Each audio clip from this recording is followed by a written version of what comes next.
Hello, hello.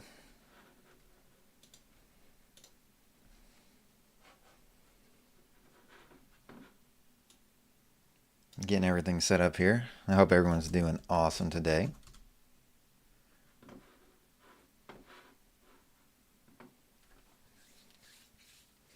How's it going?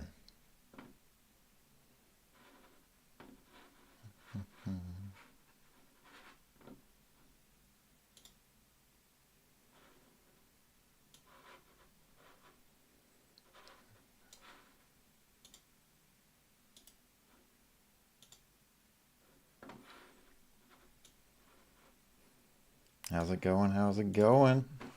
Welcome to the stream.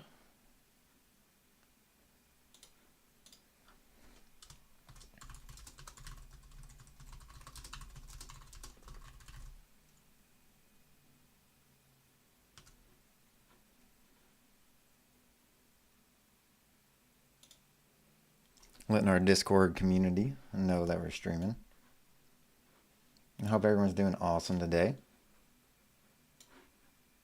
Might be a little bit shorter of a Q&A, but we're here. Happy to answer any questions, of course. That's the main point. But while we're waiting on questions to come in, I'll just do a few examples.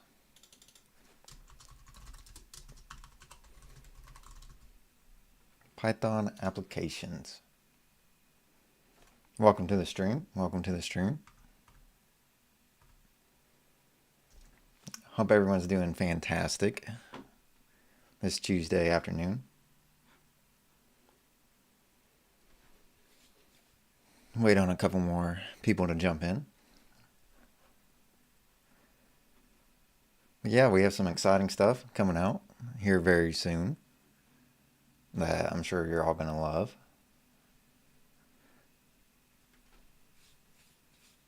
I know that we're excited about it over at WayScript. Cool. Welcome to the stream. Welcome to the stream.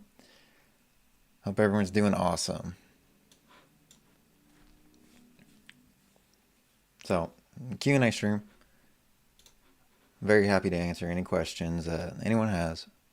But while we wait on questions, we'll just do a few examples. So, starting out, I'm building this. Actually, let's build this on a team account. That way I can show you that.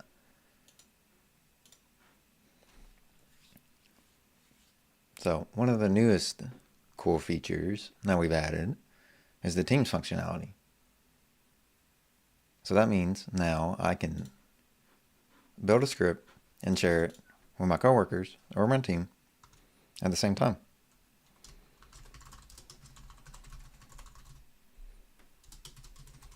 We'll create a little example, throw it in the marketplace. That way, if you guys want to use it too, you can clone it. So it'll be available. You can go find it. We'll go here. It'll be in our community tab. So everything that we work on today will go in here. And you can clone it through your own account. Or it will be. It will be in here. Okay, cool. So let's go through a few examples. We had a video go up this morning where the use case was we wanted to execute Python code every week. So pretty straightforward build. We have something in WayScript called a time trigger. And this is like a cron job where you just schedule the execution of your function below. So in the case where we want to use Python, we'll bring that in and we'll put in our code.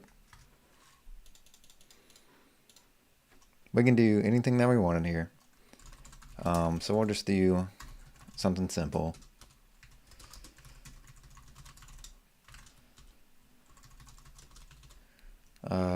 We'll just go to WayScript.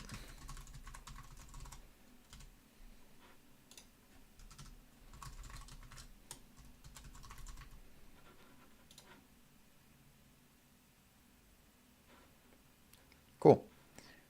So the idea here is if you had your own Python code typed up, you could copy it and paste it right into our text editor. You can execute it from here. And then once you're done, you can close out. All of this will change in the coming months, but we got some exciting stuff to replace it with. Cool. So that was a build that we did this morning. We'll throw on another function here.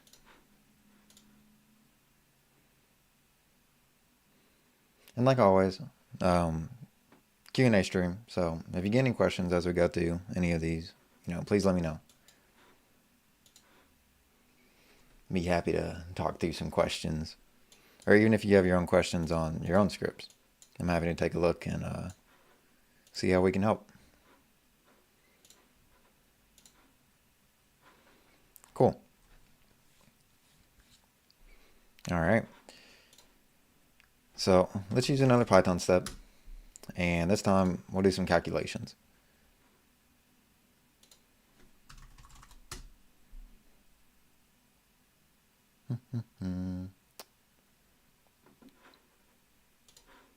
Maybe.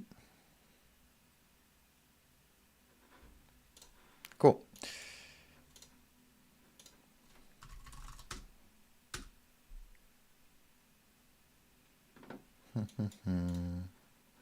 Maybe not.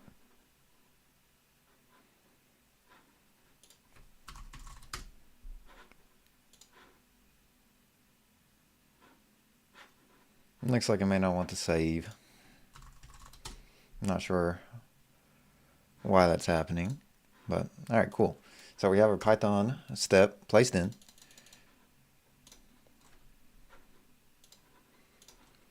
And now, if we wanted to pass variables, we'll do some calculations first before we pass the variables. So let's just create some dummy data.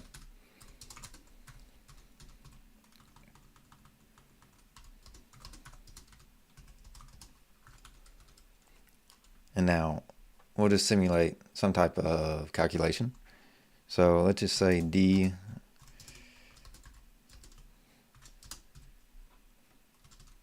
Now, if we wanted to, we can print this just like how we can from a terminal, and we get it over here in our Python log.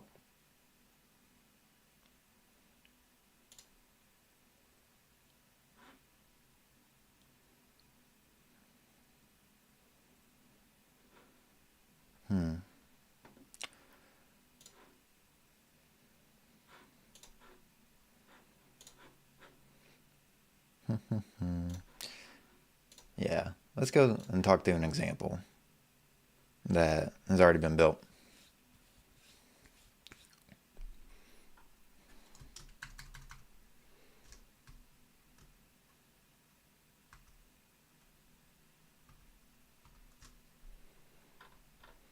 So let's see what we have.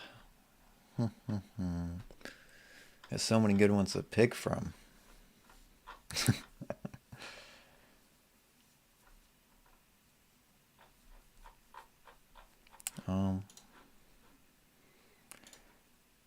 We'll go look at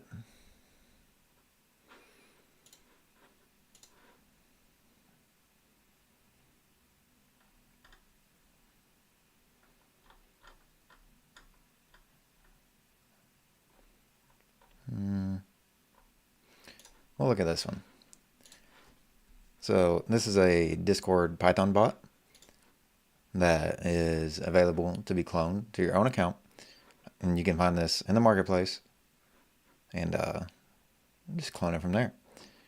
So let's see what's going on here. We'll talk through this example. So when a message, our trigger here is the Discord trigger. And what that means is we'll execute this program whenever a message is posted to a channel that we can set. So we can set that channel and then execute our function. Here, we're just doing something simple. where we're taking that input of that Discord message, and then it looks like we're creating a response. So we could do a lot more with this to customize our responses, and then we're able to pass that back to a user. So here we could write to that channel and then give that response as the message body.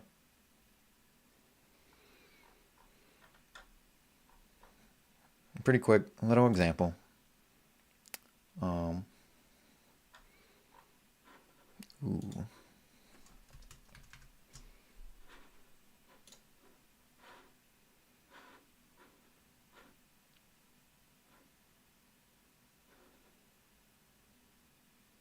All right. We'll go do another example.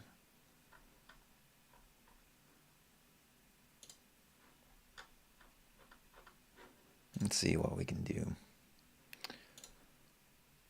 I don't know if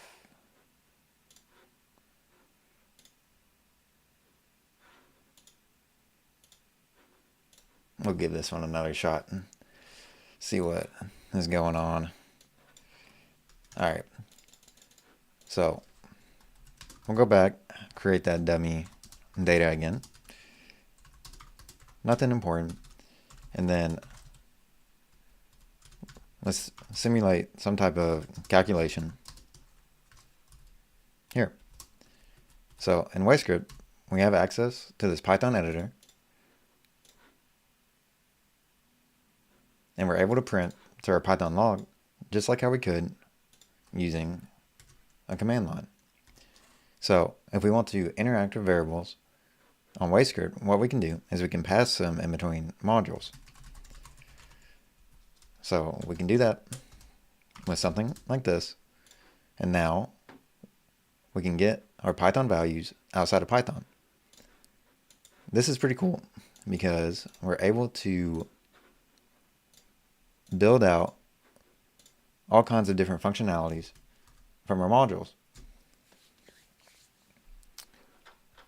So here, if we wanted to pass this Python calculation, we could with any number of these modules.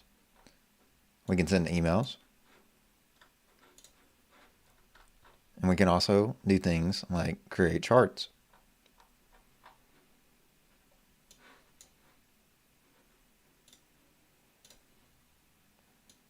Also, if you wanted to host your calculations on a URL as a web page, you can do that all within WayScript too. So here we have HTML code, and we have this Python variable that we created above. We can just drag that pill into our code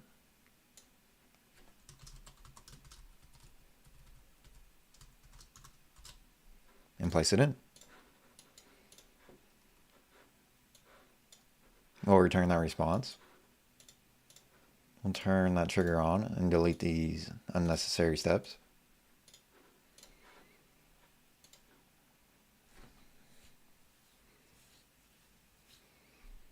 And we get that Python value back. So very straightforward.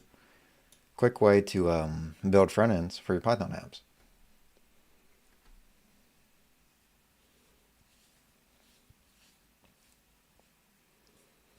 Oh, thank you for the kind words. Best software solution I've ever seen. That's awesome. Yeah, that's why we're trying to build it. Thank you for your kind words. Your system seems very fluent. Oh, we try our best. You guys are being too nice.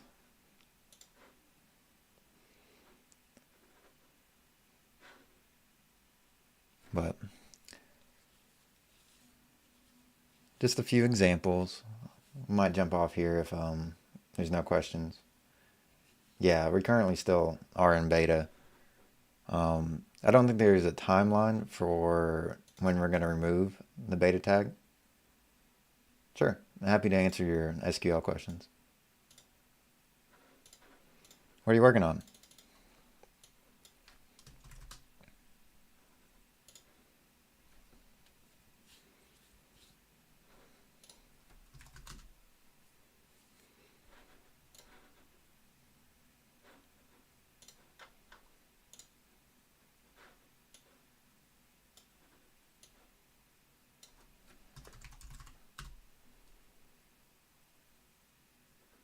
What's the best way to retrieve SQL on the HTML side? So like you want to display your data on a web page. Is that the idea? I think I might have an example.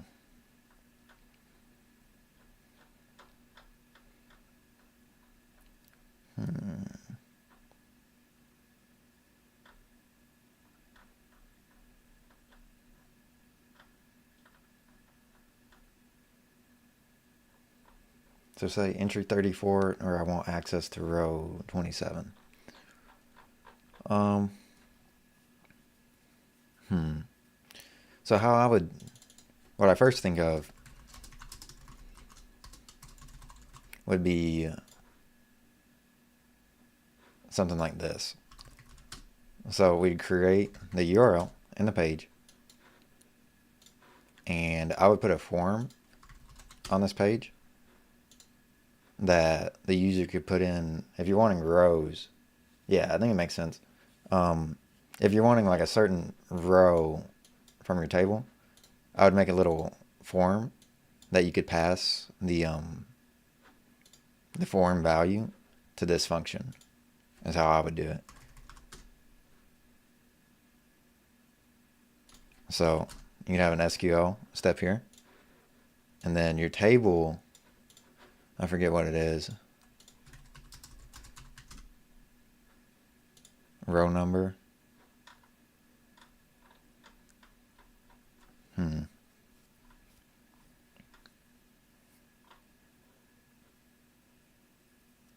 Yeah, I guess you could use an ID. So I would make a little, I think I have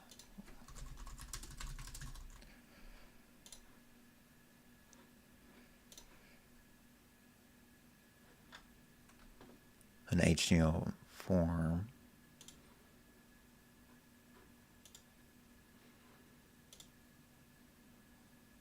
Yeah, SQL front end. Here we go. So that means I've already built this. Let's see if I can find it real quick before I go through and build it all.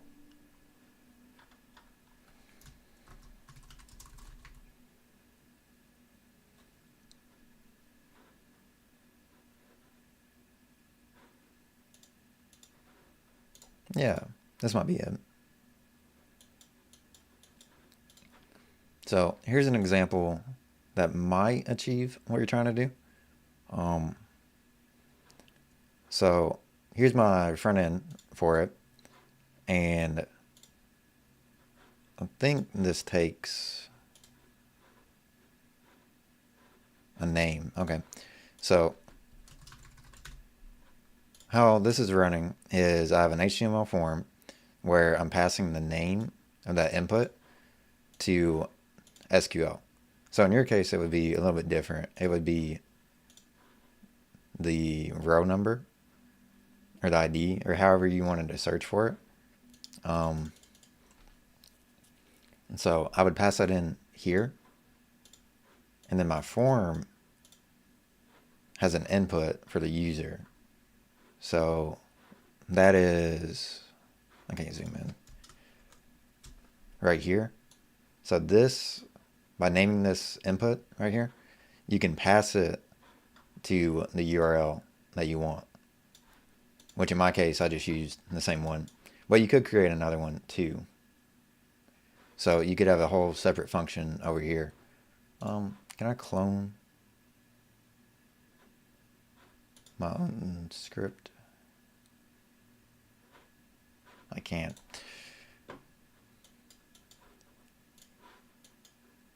So I would probably split it up if I was to do it again and create a second page where you have your SQL step.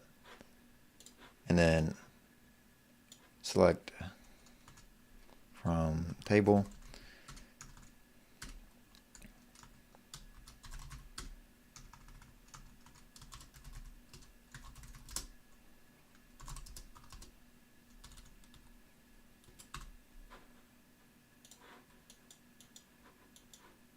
And then I would just pass it with a form. I hope what I'm saying kind of makes sense.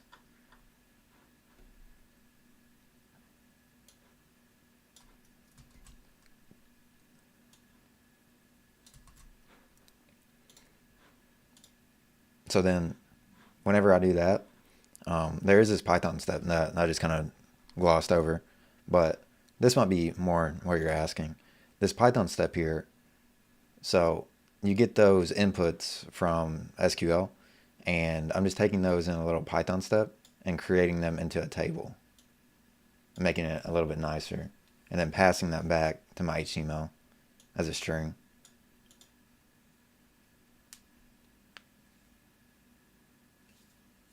That may make SQL the better solution. Yeah.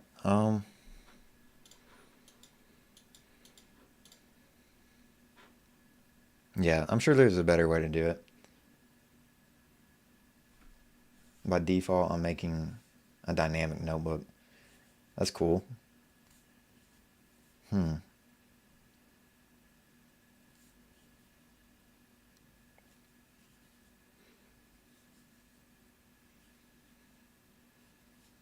Yeah, that's cool.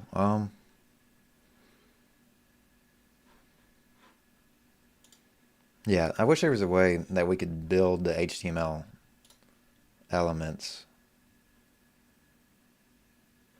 and then add them programmatically to the web page. But I'm not sure. I'm not sure what the best way to do that is right now. That's a question I might have to get back to you on. Unless someone's in, I don't know if like anyone's in chat. That is a cool use case though. How old am I? Do I look young or do I look old? Making some sort of dashboard. Yeah, that makes sense. Building it on the HTML page and then passing it.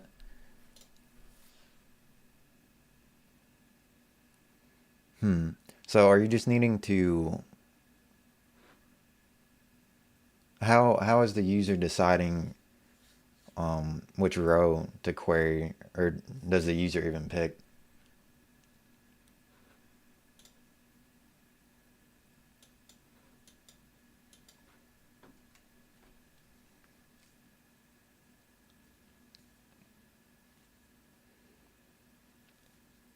With notebook functionality.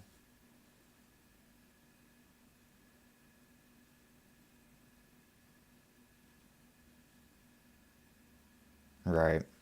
Okay, I see what you're saying. And show them updates. That's cool.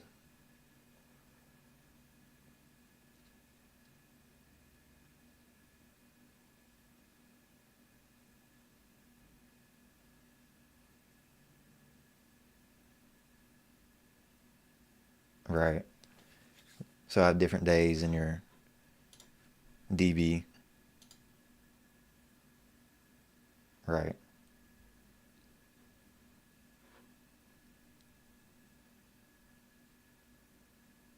Data pertaining to that.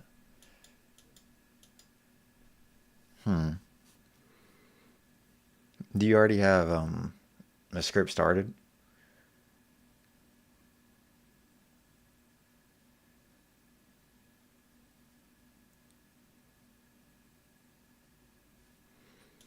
That's a cool idea. And then your notebook would be like your HTML. So you need like different HTML pages. Or you could just, oh, I see. So you like dynamically render your HTML pages. No, no, it's okay. It's hard to communicate in the chat. Yeah, for sure. Yeah, I'm happy to help if you're in the, yeah, you're in the Discord. I'm in there too.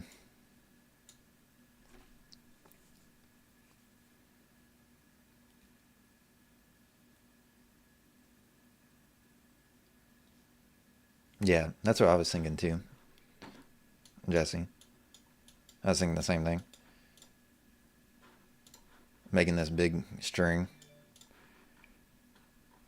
from the columns.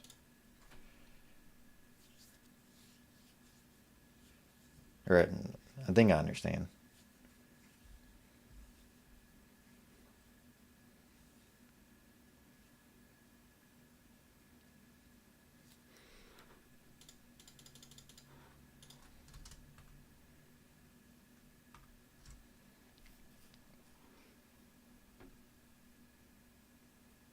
But yeah, we're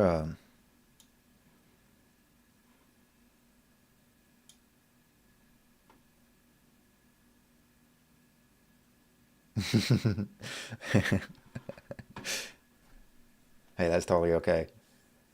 That's funny. Well, I'm glad we're helping out in different kind of dangers. That's funny. Programming superpowers, right? That's what we're trying to provide.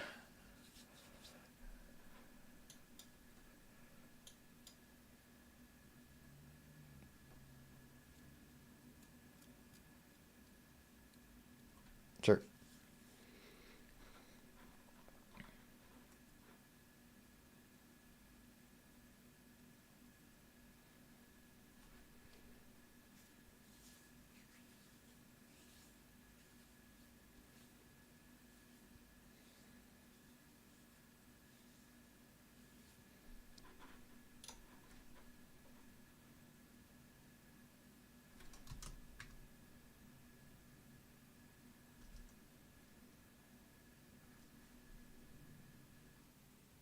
Oh yeah. Okay. Um, so that little question mark is like a query param.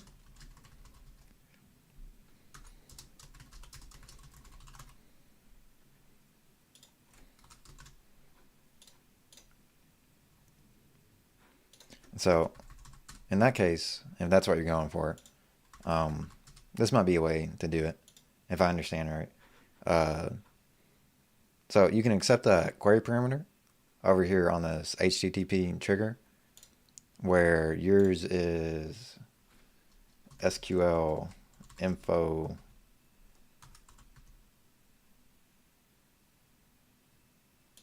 SQL info, and then for your SQL step, you'd have this query parameter um, to use in your statement. So I wonder if I have a table.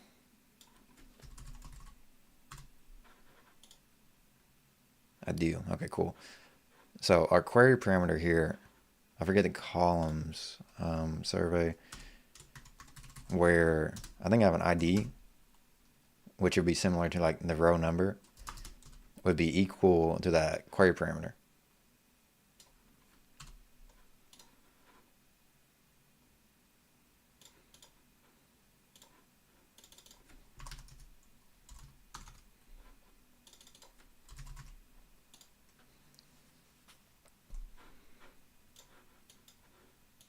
Which I'm not sure if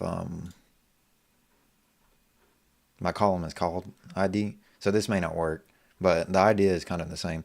So the query parameter you can use in the statement to pull that row number. So then your URL, I don't think I can enlarge my URL, but it would be, and then you'd pass that query param. So ours was SQL info.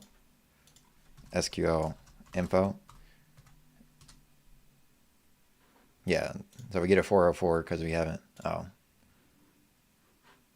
what happened? 33. Oh, I just didn't turn it on.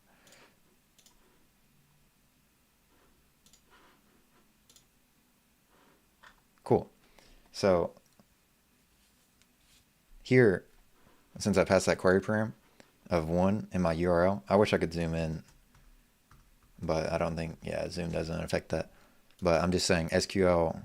Here, I can post it in chat. Something like that. I'm passing that to SQL. And then I'm filtering using that new variable that we're creating. So then your response, you could just drag this in, but it's not going to be too pretty. So you could format it in like Python, or I guess there's a lot of different ways to format it. But you could format it here and then pass it as your response. I guess we can put it in HTML. Because HTML. And then we can make our string, our HTML string in Python. Which I have code on the GitHub to do that.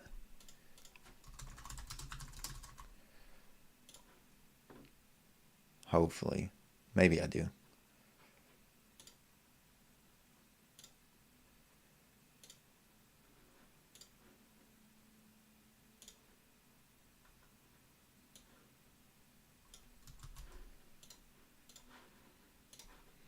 Here we go. So a little bit of code. And then we have, instead of column 1, we have name. And then ID.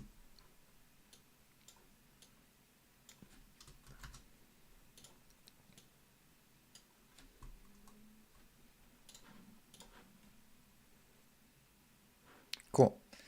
So then we have our HTML. And then we'll just drop it right in. I'll get rid of all of that.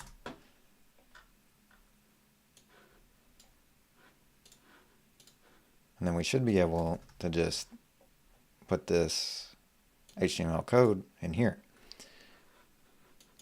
No promises that it'll be pretty, because that's formatted for like different data. But maybe it gets us to the solution. And then, so we get nothing back because we don't have that query parameter, which you could change that action too. So like you can have an if statement in there. But with that query parameter, I think, yeah, we get back our SQL row.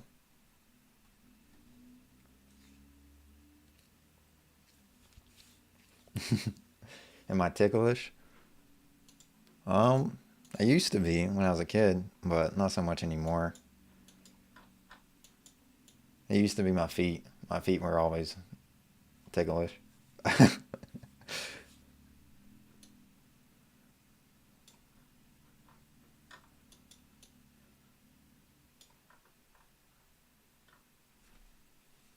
Cool. Well, I'm glad that works for you. Here's a link for it if you want to work off this one. And I think I have more examples kind of similar to this. But if you need help and you get stuck on anything, we're happy to help.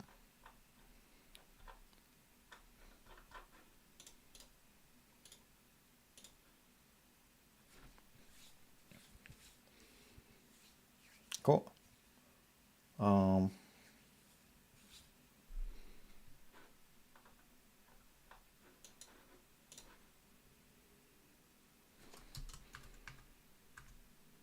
I think that's a pretty cool use case, though. It makes a lot of sense. It seems like SQL is a very, I don't know, almost abstract. So being able to pass it to an HTML page like that is super cool.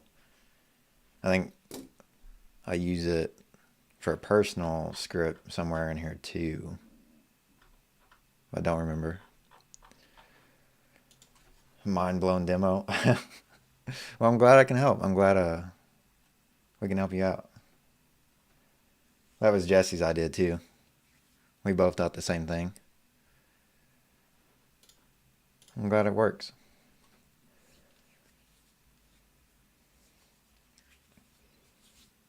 What are people using SQL for?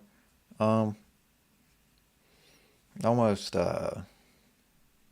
anytime you want to store any type of important data, SQL is a starting point. So like for us, WayScript, we store like who signs up, logins, stuff like that in an SQL table, I'm pretty sure. But you would store any information about any website that you're running, or like if you're interested in any, I guess a good way to describe it would be like anything more serious than needing a Google Sheet, SQL would probably be the way to go. In my opinion, other people would probably say different databases, but databases are just to store information.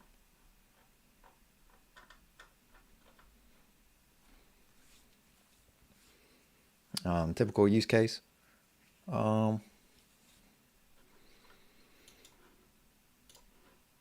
So if let's say I was collecting information on, let's say, collecting property prices. So I'm not too familiar with their Zillow module. Oh, that's cool. I didn't even know we had that feature.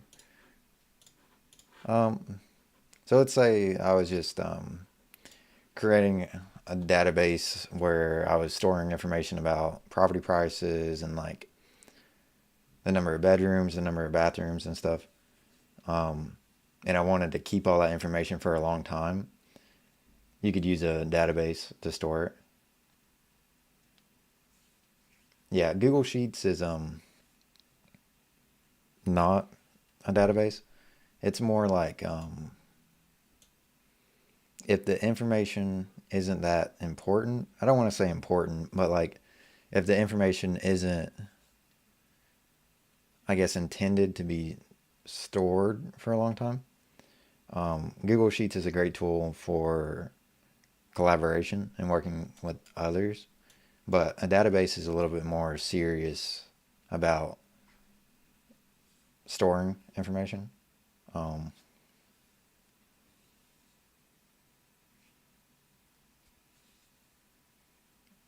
It's more formal, I guess, and more, yeah. So Google Sheets is, well, I don't want to say temporary. It's more, Google Sheets is more the workbook, right? So you can include functions with the data, and you can work in it right there in the front end of Google Sheets. Whereas a database, you're not doing calculations in it, and you're storing it. I don't know. You're just writing it to the database. So that probably, SQL databases will be much faster too because of the way they operate. So what's a good way to explain? Um,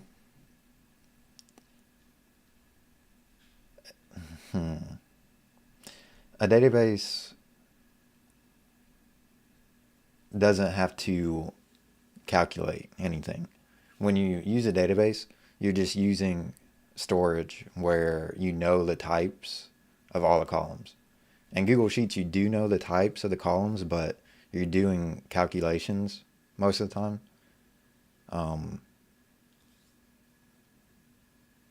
Just a different, they're hard to compare because they're just very different use cases. But if you need the functionality to like do your calculations and do your analysis, then Google Sheets is a great tool.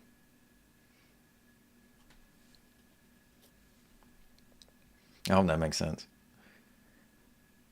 Whereas if you're just like storing your data, you want it to be easily accessible, then SQL.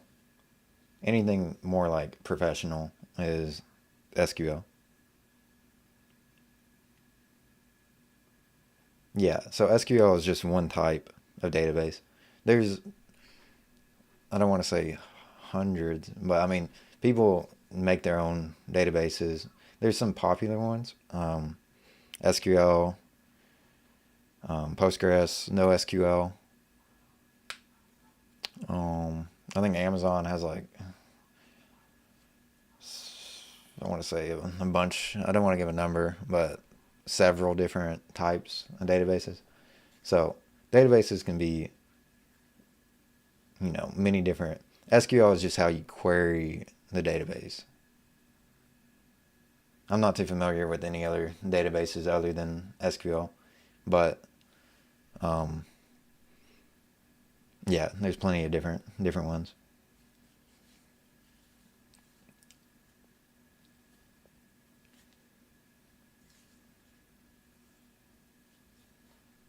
Lots of different databases.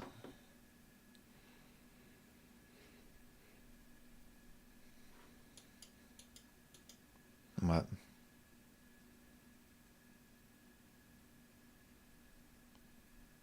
Would you replace a Heroku app with WayScript? If so, why? Um, a couple of different ways to answer that question. For me, yes.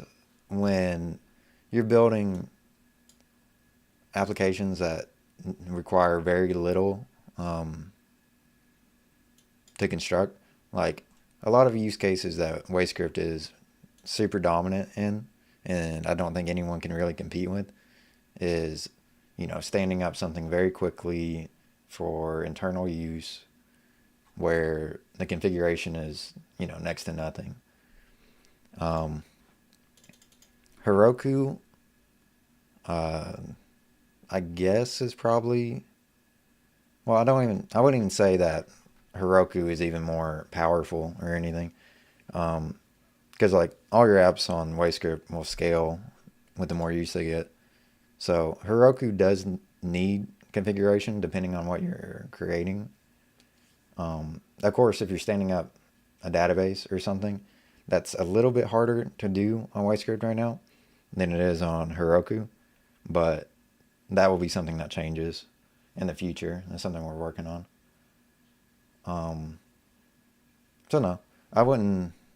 I would choose WayScript for most, 90% of my apps. Is Airtable a database?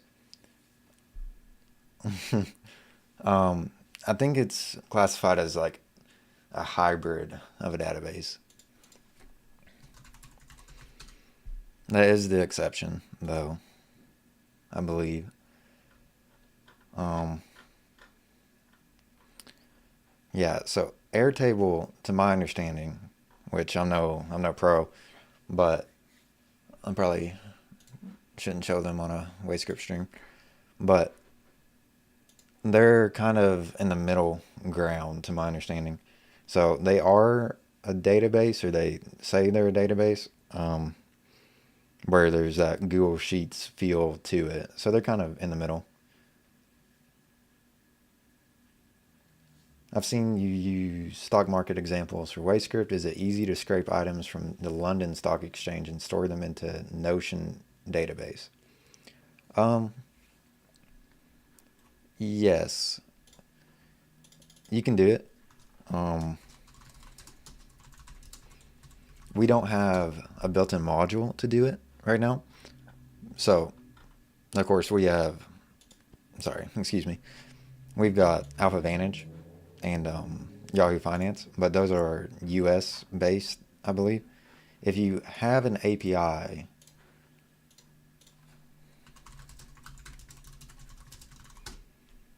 that you can use, um,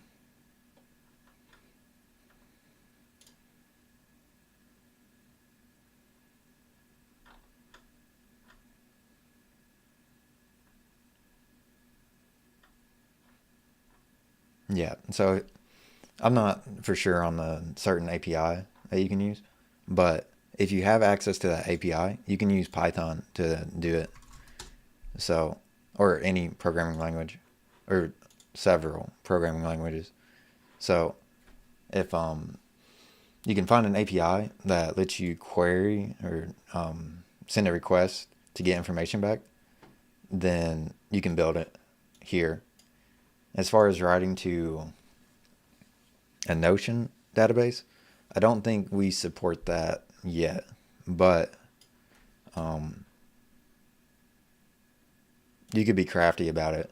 Where we give the ability to write programming languages or write in your own programming language,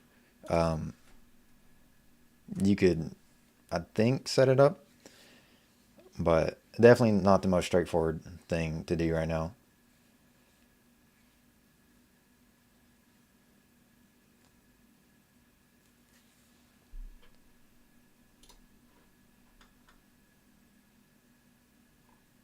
Yeah, for sure. So if you want to use Selenium, then there's a few configurations you have to do for the browser. But other than that, it's the same way that you would do it locally. Let's see if I can find it. I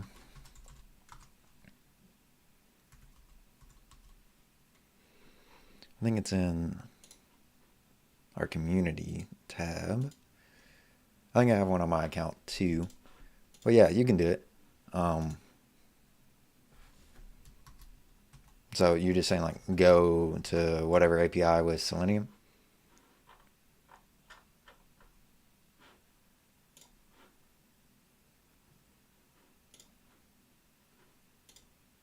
Yeah, here we go. So you could do it. A few configuration options that you had to provide. But yeah, you do it just like how you could locally. So if you can build it locally, you can move it to WayScript and run it. Does WayScript support Docker? Not at the moment. What kind of functionality would you want with Docker?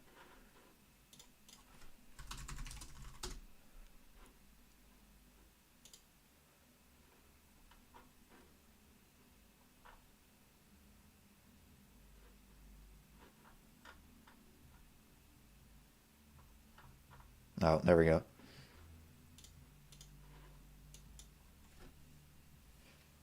I'm glad I can help. Yeah, so Jesse's saying Docker support is coming soon. So that should be a pretty cool use case.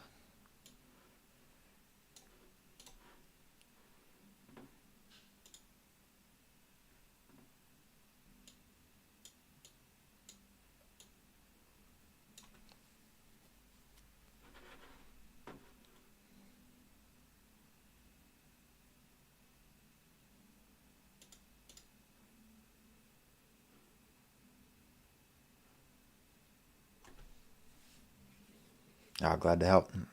Glad to help.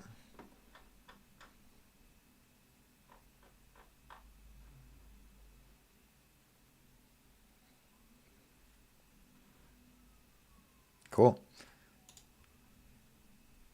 So we're just hanging out. If anyone's got any questions, I'm happy to answer them.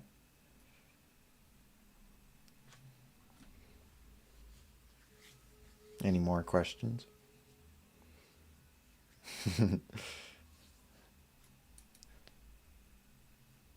I don't know.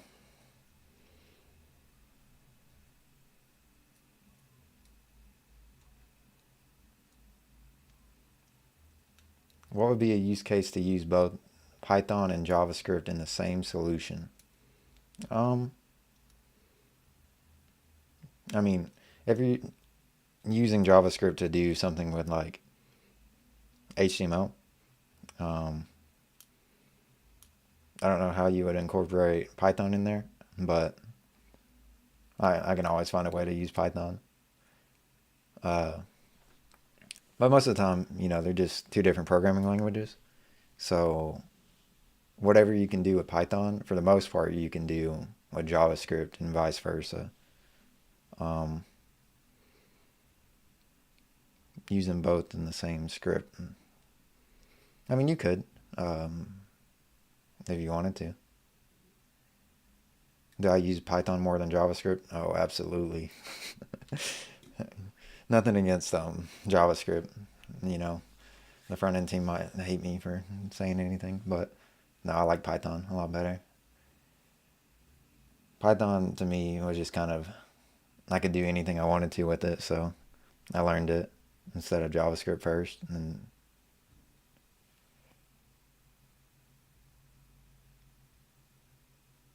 oh yeah, that's a good point, Jeff. So Jeff's saying if there's a library and you want to use it, that would be a good reason to. I hadn't thought about that. That makes sense.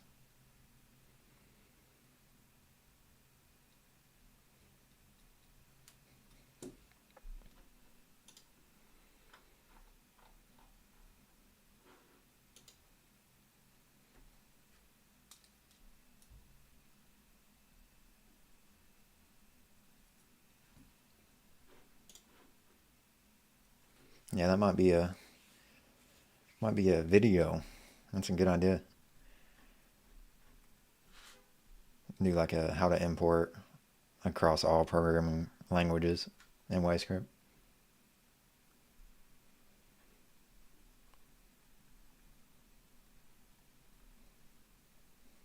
Mm. When will you be doing another live stream? So every 2 weeks. So not next Tuesday, but the one after that at 4 p.m. Eastern. So same time as this one, and then every 2 weeks. There might be a gap. I haven't looked at the schedule around Christmas time, but it should be every 2 weeks. I'm not sure if there's a gap or not.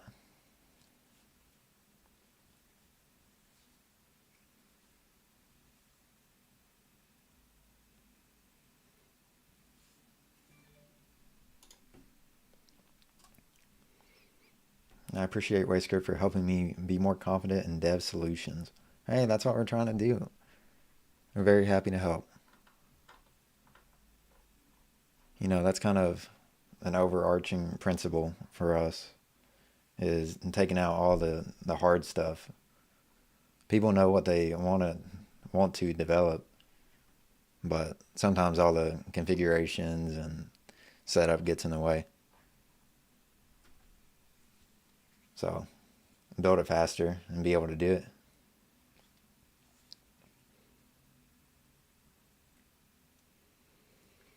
I have to be my own codesmith. This makes it possible for me to not be a simple person. Well, hey, I'm glad to hear it. That's what we're going for. You know, people of all developing abilities should get value out of WayScript.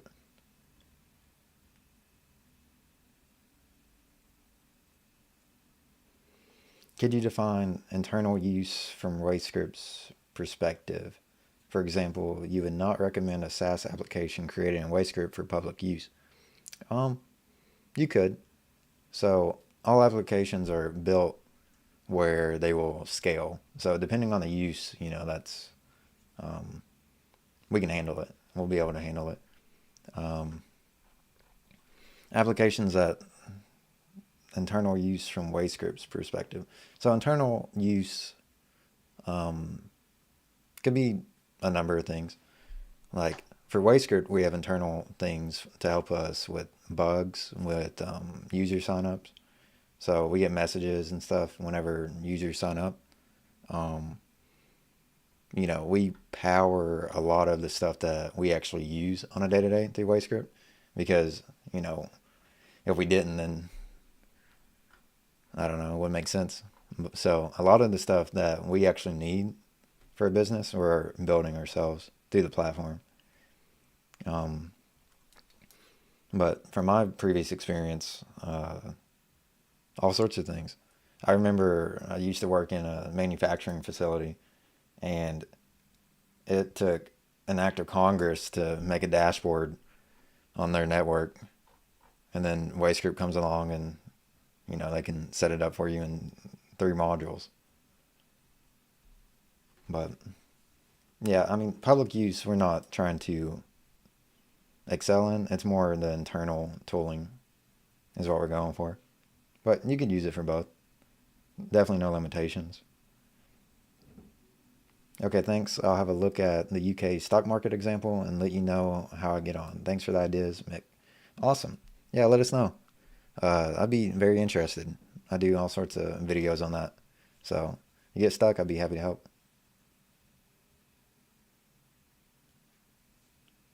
For example, that's my question also. You would not recommend a SaaS application created? Yeah. So, I mean, they'll scale. All your apps will scale.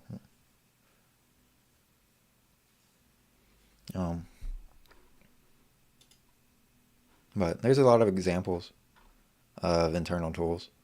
Most of our blog posts are just internal tool demos. So, we used a WayScript application to send the email for the live stream.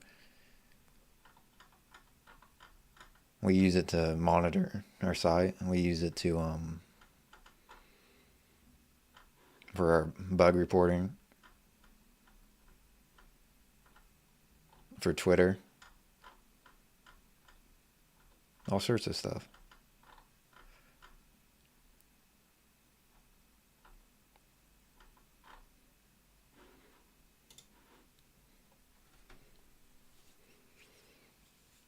Yeah, if you want to talk like specifics, is there any what kind of tools are you thinking?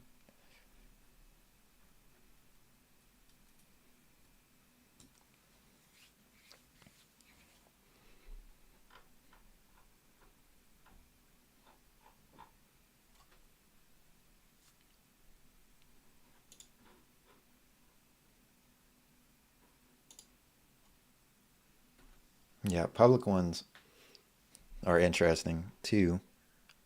Public APIs or public applications, the first thing I think of is like an API, making your own. So if you had some type of, we were talking about databases earlier, if you had some sort of data storage that you wanted to share with people, you could create an API in minutes with a WayScript. And it could handle it. Of course, you're paying to host it.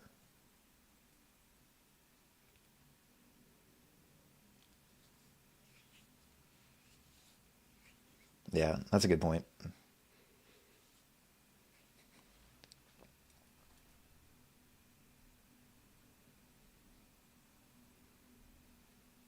Yeah.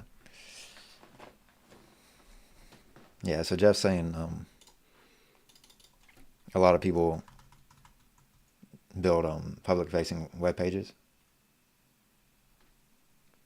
Django RESTful API.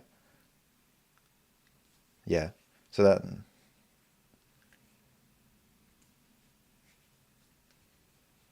Django RESTful API. So you're wanting, yeah. Okay.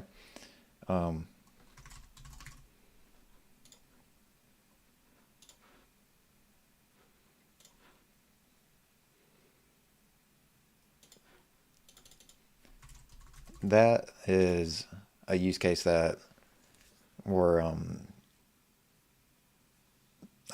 believe, fixing. So whole projects right now would be kind of difficult.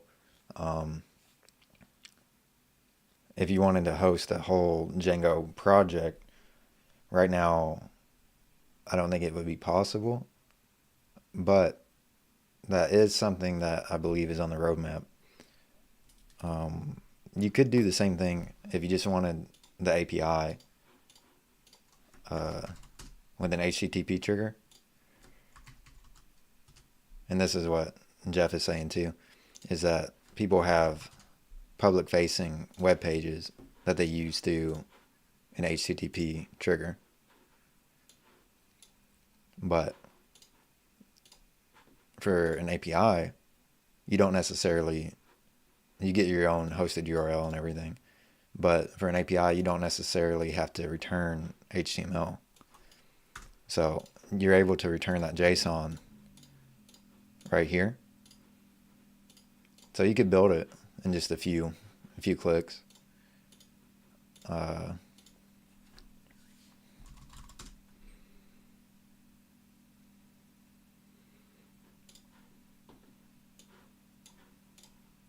then you have your API set up.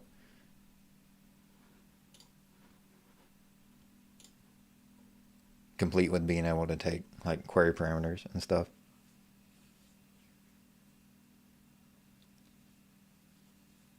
Now, if you started having a bunch of views and you wanted URLs and custom URLs, we aren't able to do that yet, but I believe those sorts of things are on the roadmap. I know custom URLs is a high priority for us to do right now. So where you could replace this given URL with your own.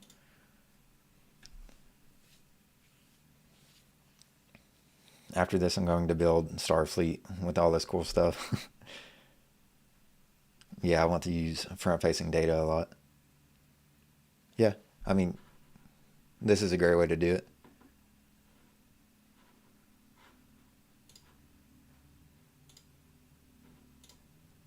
Because whatever you pass to your HTML, you can pass to a user very quickly.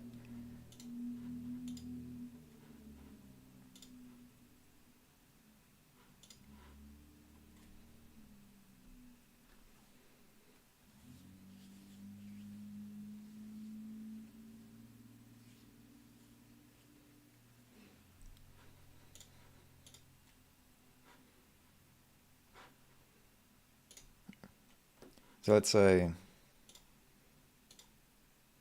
do something like this.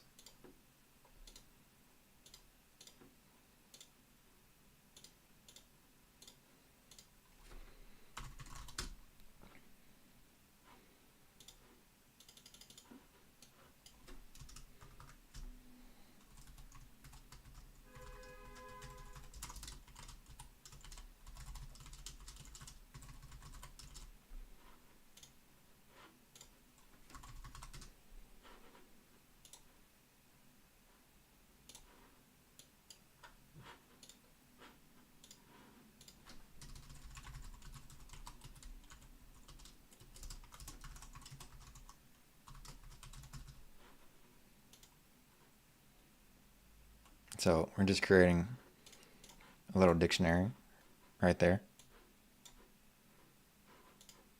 And we can just send a request to that to get that information. Just like how you could with any API. I guess technically we should probably make it JSON, but I would like to share with the team what I'm wanting to cook, as it were, just to make sure you're okay with it. Like, I want to apply for Kaggle challenges in the future. Yes, I think that's a very interesting use case. That's something I've kind of thought about myself too. So we're rolling out functionality to make that possible. If you're talking like machine learning competitions, or if you're talking about creating your own like Jupyter notebook file, we probably won't have a great interface to make notebooks on the site, but it will be possible to be done. So that's something I'm personally excited about too, is the ability to create little scripts that do those sorts of calculations. That's something I'm very interested in too. And that functionality is coming soon. That's what the whole team pretty much is working on right now. In the file system.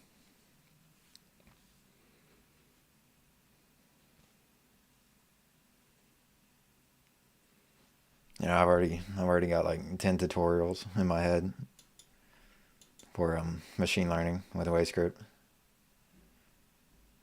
So until then, it would be best to use WayScript on my home computer, as it were.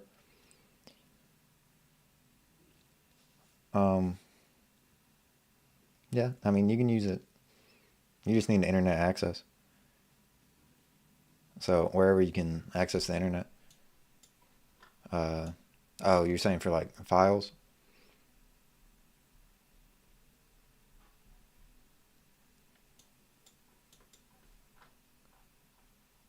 Yeah, we don't have. It's coming. If you're talking about storing files and stuff, we do have the ability to do that right now, but it's not as fluid as what it will be very, very shortly. No.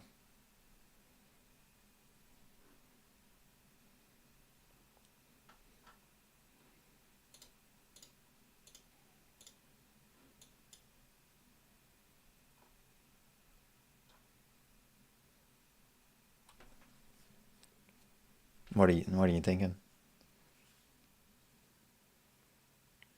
You're sorry if I misunderstood. Be best to use WayScript on my home computer.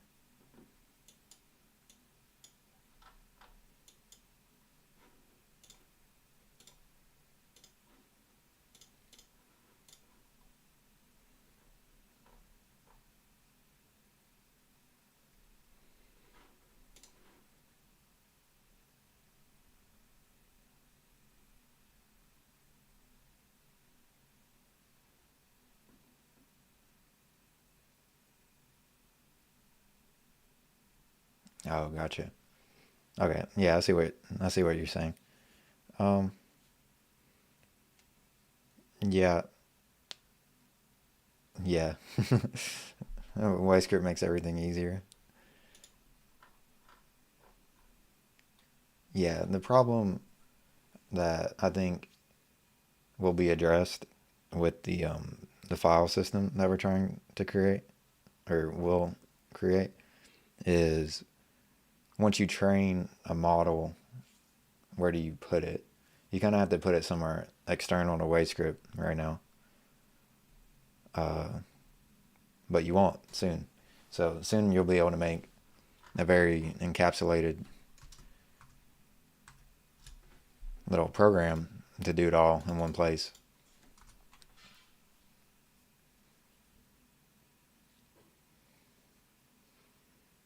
And I mean, it's still a little ways away, but whenever I think about it, I get super excited about just creating a system where I can feed data into it and have live predictions, because that's like a super complex thing to set up right now. Amazon has a decent solution. I forget what it's called, but that's something you can create for yourself on WayScript. And then ideas of like you can create an API where you can host it for other people. I don't know. There's a lot of cool stuff that comes when the file system comes. We're soon, or it's coming soon. We're working on it.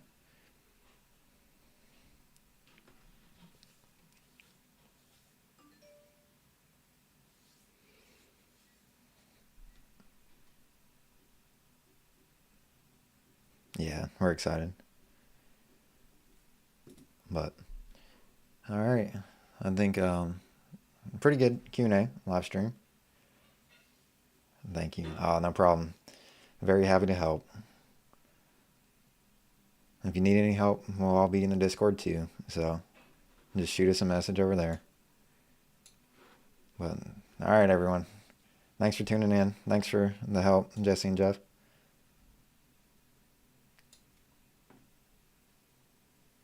Could you show where custom branding will be applied in a premium or enterprise plan? Yeah, I can. So to label your own stuff, if you're doing things like Discord bots or like Slack bots, I think there's a few more limitations.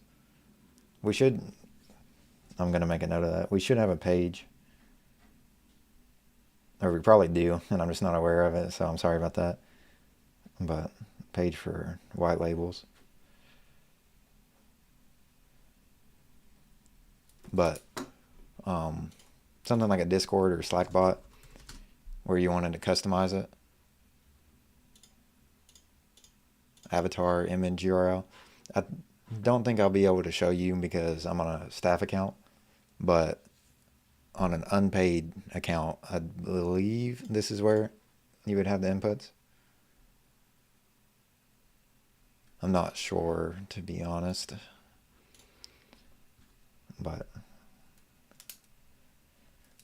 I don't think we have it in our docs.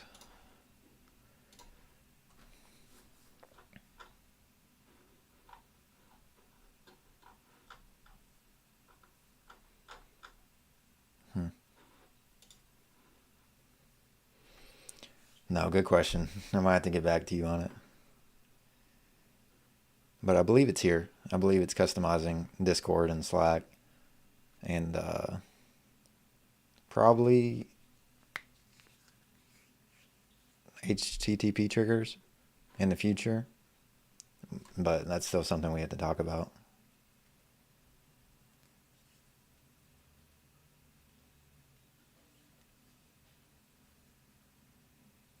Yeah, form triggers.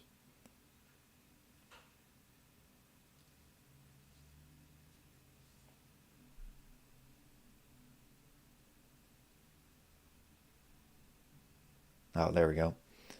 Yeah, so Jeff is saying form triggers. So you're able to customize it here. Oh, no, advanced inputs. And then dashboard responses. We'll have that too. But all right, hop off here. Thank you all so much for tuning in. We'll do the same thing 2 weeks from now if you want to join. Thanks so much, everyone. Have a great day. Bye.